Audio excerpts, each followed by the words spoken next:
Welcome back, Visions fans. Ready Player Will here. Today is the Amnelis character review. Brand new unit to Global that they've pushed her ahead of schedule from where we were expecting to get her. So very excited to dive into things, see how she might influence the game a little bit ahead of time here. Now, jumping in, it's the character overview, base total stat analysis, some other metrics like the crit hit and avoid, accuracy, evasion, all leading up to the report card where I grade those stats individually in the context of her kit. Which then brings us to the class and job overview, some quick cast time math about her abilities, the TMR review, all leading up to the general thoughts where we kind of summarize everything so far, and then the job-based vision card eligibility to keep an eye on, Esper Synergies, and weapon optimization to close things out. So today, the character overview, brand new water unit, the second one in a row. That doesn't happen frequently here in the game. They've given her the Forseer unique main job with Scholar and Arithmetician as the subjobs. She does equip staffs with hat, cloths, and accessories, with move of 3, jump of 1 as a 100 cost unit. Yes, we get another one of those. Now, from a resistance standpoint, overall, it's some interesting balance here from 20% missile resistance to 15% magic resistance to 10% slash resistance. So double digit on 3 out of the 5. She does have 5% strike res as well. The only negative being the -10 to pierce. So something to look out for there in terms of your matchups. From an ailment perspective, she is a 97 faith unit. So be cognizant of what she can be afflicted by. She does have 50% resistance to immobilize and slow, with a 10% to silence as well. Not necessarily some common ones that you see as often, but certainly nice to at least be aware of them. Now, for the base stat perspective of things, she does skew a little bit lower on the side of the HP, so she will not necessarily scale with a ton of HP boosting things, so a little on the more brittle side from a health pool perspective, but there are some things in her kit to make up for that. From a magic perspective, she is among some of the top units in the game. Most of the units with these very high magic stats tend to skew more toward the supports. She is a damage dealer, though, so this is a good thing for her potential damage output. From an agility perspective, her base agility is actually relatively low here, coming in at 54. Again, not the end of the story, but just something to keep in mind. From a dexterity perspective, she's about in the middle, maybe skewing a little more on the lower end of things. Not a really big weakness, though.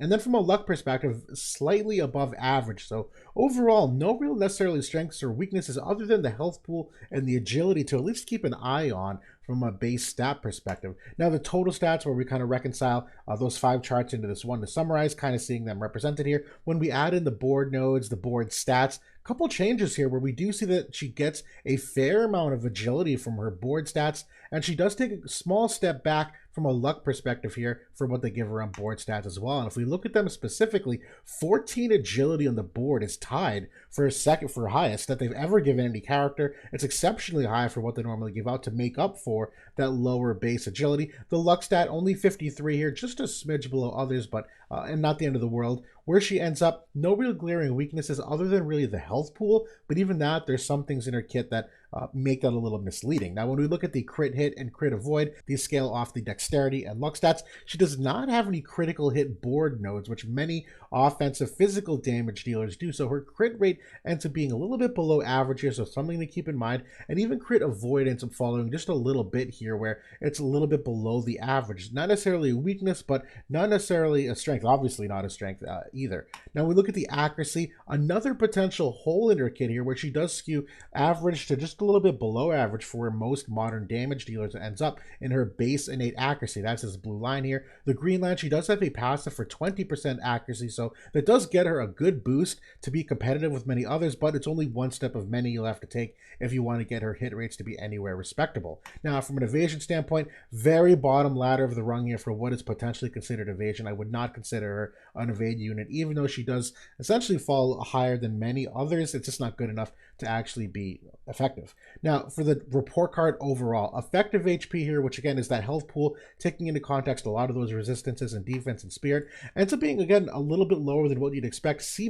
for the effective HP overall, a little bit lower on the physical, but in a B for the magic side of things, just because of her magic barrier potential. I don't normally weight this in the grades, but again, this is kind of not, it's an art, not a science, not exact. But just talking about her survivability overall, she does have an innate 15 AoE resistance and 2 defense. You can get that up to 14 defense with a passive. She does have that 50% magic barrier potential and courage on her passive for when her HP is above 70%. We've seen how effective that is with Skahal. This obviously is a great thing for her as well. She also has a buff that gives her a self-heal below 50% of her health pool as well. So again, effective HP kind of goes out the window when you have some of these self-heal mechanics that essentially elongate your health pool, and you can't really predict that because you don't know what the healing power down or up is in the battle, so tough to really quantify. Now, from a primary stat perspective, going B+, again, very high base magic, but no internal magic buffs to essentially get that higher. She does have 40 spirit penetration on a passive, so you won't necessarily notice it in her damage output, but not a lot of ways to boost that magic other than just having a high base magic stat and having some good vision cards. Now, from an agility perspective, ends up being exactly average. Despite the low base agility, when you do still add those vision cards for 15% and 8% agility, she does get up to 80, which is exactly the UR average for agility, so she does not end up suffering in that regard. Accuracy, I'm going with a C here as well, basically straight average, not innately accurate. The passive for the extra 20% is putting her slightly above average, but no guaranteed hit, so it is something to keep in mind when you are talking about hit rates for her overall. Now, evasion, a C-, below average evade, really wouldn't consider it. And movement, I'm also going average, no ways to alter it and giving her a move or a jump, addition or subtraction. Now, from a passive perspective, going with a B here, there's really one really good passive. The others are average, but they're certainly nice and flexible for a couple different builds. I do think there are some good ones, but overall, B, nothing too crazy. Counter kit, I'm also going B or B+. Is a very unique counter that I do think has some great wild card upside. The other ones aren't bad, but not necessarily the strength either. But I'm just kind of rounding up here for a B+ because I do see some upside in that initial counter. Now, the overall kit, I am going with an A here. Excellent utility, buffs of some very unique attack mechanics for, let's say, the modern era of the game. The magic scaling pierce attack, which, yes, you heard that correct. She has a magic scaling pierce attack, is obviously very good, and good sub jobs to really make her kit well-rounded in terms of what you want her role to be. And despite a lot of these weaknesses in the top half of the card, I am going to go with an A- here, which might seem a little misleading at first. The kit is good enough to overcome those weaknesses. Not necessarily a meta-defining unit, which I typically reserve these A grades for, but she is primed to get lots of potential usage. She is a character that very quickly gets her 140 upgrade here in the 3rd anniversary that's impending, which we do have to start to talk a little bit more frequently and really put into these considerations. I don't think she's an astounding unit, but I do think she's a very good unit. And unfortunately, I do think she's one of those units that's going to come down to the creativity and skill of the builder to really maximize her movement and her buff potential. It is a little bit tricky, and although it might seem like a demerit against her, it's really just the kind of thing that I don't want to knock a character for having a complex AI. It's not a bad AI, you just need to be good at managing it. And we'll talk about that right now. So the passive abilities, Temperance of Visions is the best one here. Recovers a little bit of that lower health pool by giving her 12% HP, 40% spear penetration, and the ignore fatal damage when the HP is above 70%. Exceptional passive, have this on at all times.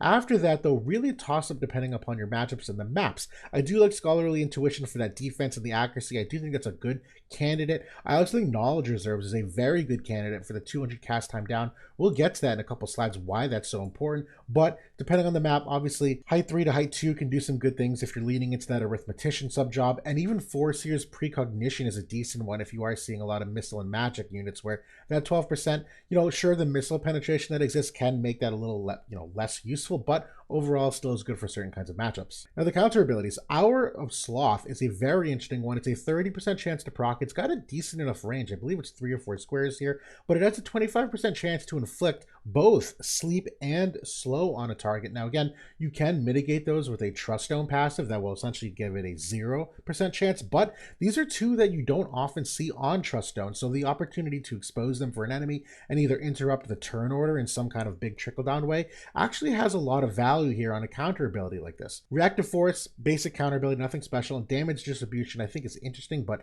I don't really think it's impactful enough. So Hour of Sloth I do like a lot for its X Factor potential.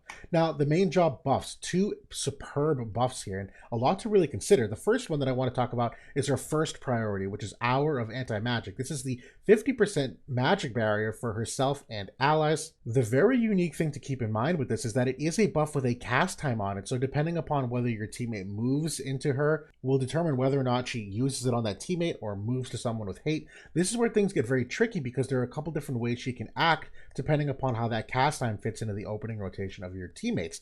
Now, Hour of Restoration is an excellent second ability, but there's a very quick thing I want to talk about. She will prefer Hour of Anti-Magic even before healing teammates on a second Guild War fight, where if you have a teammate that's low, she will opt to use Hour of Anti-Magic first before healing them up. Very important to keep in mind, which is why I say again that AI can be tricky, but Hour of Restoration is flat out one of the better buffs I've seen in a while, where it allows you to give a teammate the very potent ability to restore 40% of their health when it falls below 50%. So again, you're able to give your teammates a very powerful self-heal tool, and again helps their effective HP and survivability. Now from the main job perspective, if I'm throwing up the heights here in a moment as well, Revocation is a Dispel Re-Raise ability, 18 AP. It's got some decent range here at 4 squares, height of 1. Ternary Seal is where you really start getting into the interesting things about her. This ability is exceptionally unique in that it's technically an AoE, but it's not. If you're looking at the very large diamond of this, it is a height of 2. The way this works is it's technically a unit attack, but it will pick up to 3 enemies anywhere in that diamond. So you don't even have to be necessarily like facing them or having enemies near each other. If they're kind of spread out, you can still hit more than 1 enemy in this. And why this is so effective is that a lot of characters, lean into their AoE resistance, and so they group up, and it adds to their survivability because you're using AoE attacks on them. Think of Halloween Lucia, right? Well, this bypasses that AoE resistance mechanic where even if enemies are grouped up together, she can hit upwards of 3 of them and it will scale off their unit resistance. So this is very, very potent for bypassing that mechanic. Don't underrate how impactful that potential damage can be. It does have a cast time associated on though of 280. A couple of these abilities too. The next one here, Photon Pulse, also a cast time of 200, pretty decent AoE here of range height 2. This is a magic scaling pierce attack though. You don't see those very often. 220% modifier that also increases the unit resistance by 25 for 3 turns. It's a double hit as well. So obviously a fantastic ability for maybe exposing some damage weaknesses here for magic scaling pierce attacks. Also as a double hit, so there's some chaining potential for a teammate to follow up on or for her, but also the unit resistance down will also amplify her and teammates' abilities, which leads us to Annulment, which is one of the abilities without cast time. Same thing here as Revocation. There's 2 that do, 2 that don't. This one is a basic Dispel, which is obviously very, very powerful for bringing your enemies back down to a normal level after they've buffed a fair amount of times. I will say it's interesting to think about when she will use this though, because the modifier is technically less than Ternary Seal. So when you're talking about damage output and AI priority, she will likely prioritize Ternary Seal. It's really just dependent upon what kind of buffs Annulment has, but also the turn order of the enemies, again, because there's a cast time associated with this. If she is trying to hit an enemy and the AI predicts the enemy is moving too quickly, she'll likely use Annulment instead to get that damage off. So again, some very interesting things from an AI perspective that you really just have to be knowledgeable about. Now, as we get into the subjob of Forseer, interesting one. I like it. I don't know if I love it. Hour of Quickening is essentially a glorified Scholar buff, as we'll see in a second. Restores CT of 300 with a very valuable activation cast time down, but there's other sources to potentially get that. I don't know if this subjob is valuable enough just for this buff. Divine Judgment is a very interesting ability though, another AoE with an AoE resistance of 40 up for herself for 1 turn. Again, really like it in concept. I just don't know if it's really valuable from a PvP perspective, at least not from an auto in my opinion. Now we get to the Scholar subjob. This is one that I think they probably put in here for the passives and some of the stats. I don't think any of these abilities are really exceptional or do anything to, elevate the main kit. Law of Preservation is a good buff from that. It's the debuff resistance for all elements for 3 turns, as well as the defense debuff resistance. So I do like the upside of this as an ability, but Law of Speed Reading, the other one, is essentially a duplicate ability of Hour of Quickening, so a lot of overlap there. And from an offensive perspective, I don't think any of these abilities do anything that her main kit doesn't, other than Law of Geoabsorption tapping into a strike type magic scaling damage. So if you really want to have a 3-pronged attack, maybe lean into that. But at the end of the day, for auto PvP and Guild Wars, which we use the majority of these characters in, Arithmetician is by far the best for the curative potential, but also just for the general extra range and AoE it adds, as well as the height disable, which you've seen is very important when it comes to evade units, that if you have a hit rate of 0, a lot of these Arithmeticians will use that height 3 disable instead, which does have massive ramifications. So Arithmetician is definitely my winner for the subjob of choice for most usage in the game. Now, for the Limit Break, this is an AoE Spirit Imperil. It technically has more range than what the main job has to offer when you consider where this far square goes. This is a good ability that sure can help her potential damage output, but it depends on what your water teammates are doing. That Spirit Imperil, not everyone will take advantage of. So good Limit Break, not great Limit Break. And the Mastery ability, this is where you get the 15 AoE resistance. So that's the class and job overview. Now, when we get into the cast time breakpoints, this is very important to understand. The top 3 skills here are on the main job. The bottom 3 are what you have on the scholar subjob. I really wouldn't pay too much attention to the bottom 3. It's really more the top 3 you want to look at. When we're talking about no cast time down, now again, a quick refresher for how this works. Essentially, the cast time bar is 1,000 ticks, we'll call it, 1,000, whatever it is. And each cast time has a number associated with it that each tick, and that's how the game functions, then determining turn order. A tick will go by, it'll calculate your agility values, will calculate the cast time values to determine when it goes off. And every time you have cast time down, it reduces that threshold from 1,000 down in increments of whatever the cast time down is. So if it's cast time down of 200, you're going from 1,000 to 800, and essentially you have to wait for the tick to surpass that 800. That's as high level as I can get without doing a whole deep dive on it. Now, no cast time down.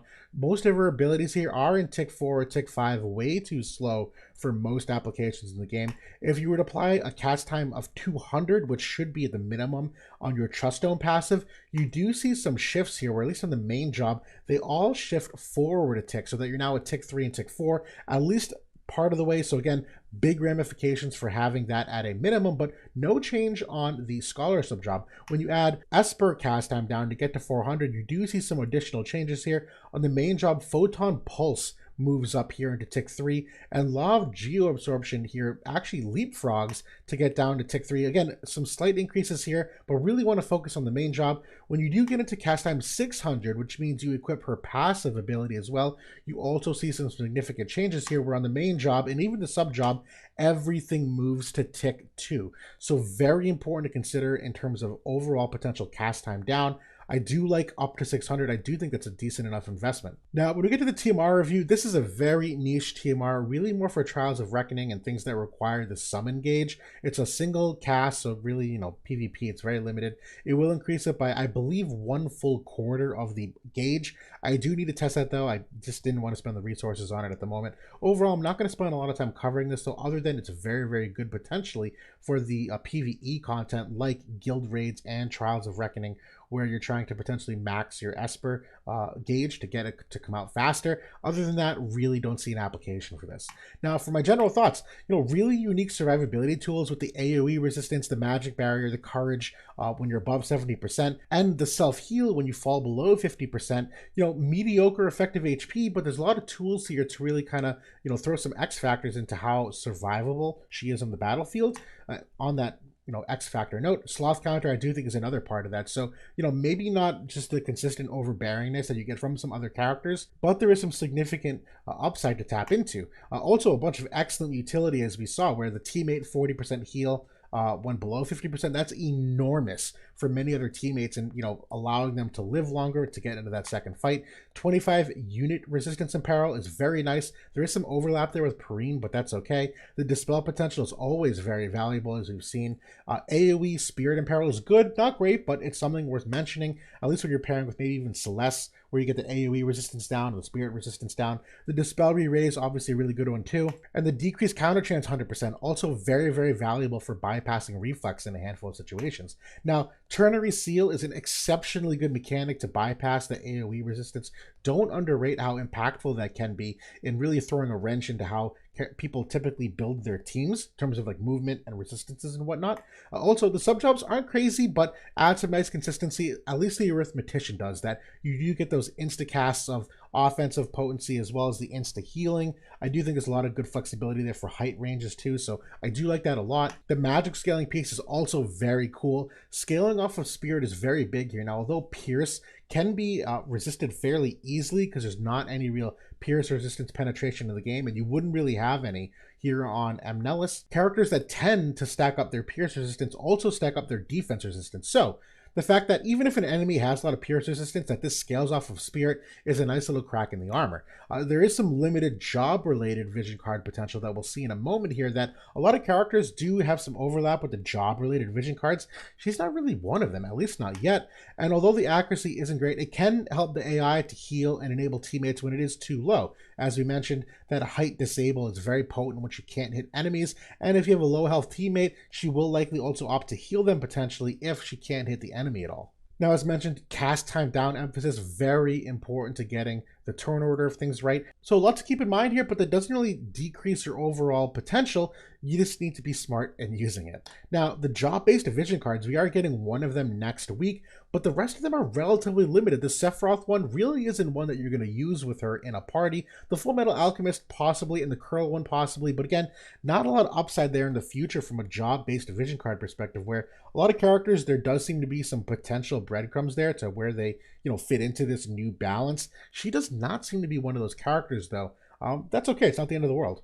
Now, the Esper Synergies, you really want to focus on the water attack, magic attack too, obviously, but water attack primarily for that pierce attack that she has, that you don't want to omit the modifier potential there. Human killer, obviously always good. Magic percent, obviously good. And everything else is matchup specific. My personal favorite is Siren here, where you have the water attack, the decreased attack skill activation time, and I apologize, that is definitely a node to also emphasize, is that decreased skill activation time. It should be one of the top bullets here. But you also have the slash resistance and potentially pierce attack too, depending upon how you want to build that Esper. Now, Bahamut is still the go-to best offensive Esper. The rest of them, Shiva's one of my favorites for accuracy and speed. Dark Ramu is obviously great for some of the modifiers. Typhon for the accuracy, Valifor for the cast time down. There's really a ton of things you can do with her, though. I won't limit it to just one or two Espers. Really just pointing out some of the notable ones here, though. And that's kind of the same thing for the staves. There's a ton of staves to choose from in terms of what you want your character to do and how it overlaps to what you already have on your trust stones in terms of penetrations. The Whale Whisker that just came out is a very, very good one here. 170 magic on this build. It does give a little bit extra from a stat perspective for magic percentage and accuracy, getting 15. So I do like this staff a lot for her, particularly the accuracy build of 20, where sure, maybe you don't want to go full accuracy builds, but just having this 20 and the 15 is a very nice bump considering the alternatives. This is a very good one. I don't know if it's the best one. And just for context, the extra 10% magic here compared to the trust stones is only 41 magic stats. So while that's good, it's not going to vastly change a whole lot for you. Now, Cypress Pile might be one of my other favorites here, just from a consistency of damage perspective, where the 199 magic, you get magic attack resistance penetration of 20. I think it's very valuable. She has none of it in her kit, so getting it here is very good, as well as the magic attack 10. I think it's a very well-rounded staff overall, and I'm not going to go further than that. Obviously, the Magistral Rod, the Platinum Rod, a couple other good ones for a variety of reasons. I will mention the Ingus staff just as a TMR option, where if you are looking for some gearing flexibilities in slot 1 and slot 2, this is always an exceptional option for the magic attack and spear penetration that it has, so definite thumbs up. But that's really all I have to say about Amnelis. Again, this is a slightly above average complex character, but there's a lot of very unique things in her kit. It is a nice addition to the water cast, where obviously having another magic user in there can add some variety to what you're already putting into that team. I'm not going to call her a meta-defining unit, and even against mono fire, she actually may struggle personally a little bit, because fire is now getting into a sort of evasion meta, if you will. But what she does to enable teammates in terms of that health regeneration, some of the magic barrier, the imperils, and even just dispelling on a tank, there's a lot of upside to still be had for this character that I do think will take a while to fully be realized, which I also think is partially why they released her essentially a month early from what we got in JP, where I think giving people a head start to build her will allow her to have a little more prevalence going forward in the future, whereas you can kind of, stagger some of your resources instead of her being released alongside Sephiroth and Final Fantasy VII, which she was in JP. At least now you might get some potential extra usage down the line. I do still think water is in a relatively good spot considering how flexible many of their good units are, where you consider Perrine is exceptionally good. Amnelis is a very good unit alongside her. Astrius is very good, but has some weaknesses, but some ups and downs. Same with Celeste, a little bit of inconsistency, but still very, very good units. So we'll see how this ends up shaking out. But that's it for now. Thanks for watching, everybody. I'll talk to you all soon.